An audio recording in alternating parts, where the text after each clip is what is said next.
Magandang araw mga Marcy! Yes po, it's Saturday night, kaya naman pagbigyan natin ang ating mga anakis. Ayan, it's prayer night na naman daw. Sulit-sulitin na dahil nga malapit na ang fiesta at katatapos lang ng kanilang exam. Kaya naman pagbigyan ang kanilang hiling.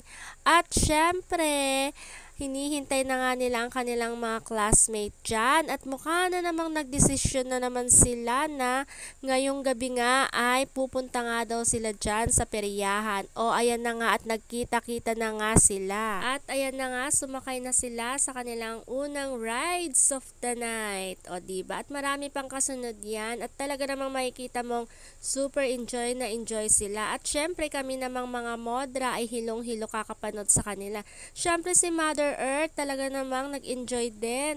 O diba, naglaro-laro din ang inyong modra. At ngayon nga lang yan lumabas, wag kayo. Syempre, ang sabi nga niya ay mauuna na nga daw siyang umuwi. Kaya ayan, enjoy lang si Mother. O ayan, at mukha na naman nasa second rides na sila. Ayan, sumakay sila sa Jollibee. At syempre, hindi naman papahuli ang ating Mikmik. Talaga namang isinakay ko rin siya ng Jollibee. Ay, Diyos ko po Marcy, ay talaga namang inyong nanay talaga ay nahilo talaga ng bonggang-bongga.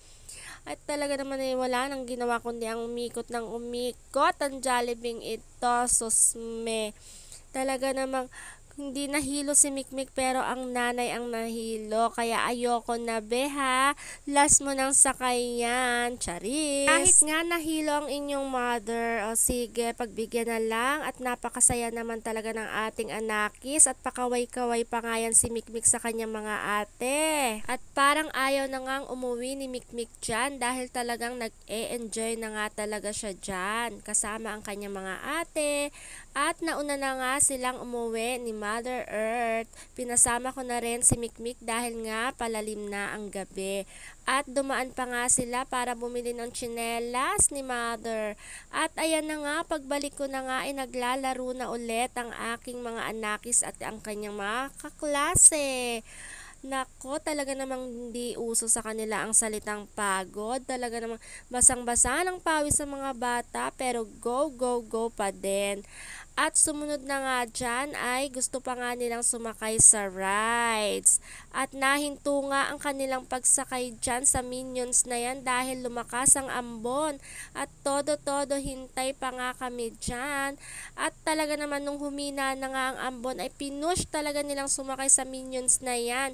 O siya, hanggang dito na lang. O walang batang mananaginip dahil napagbigyan ng gusto. Bye! Salamat sa inyong panonood.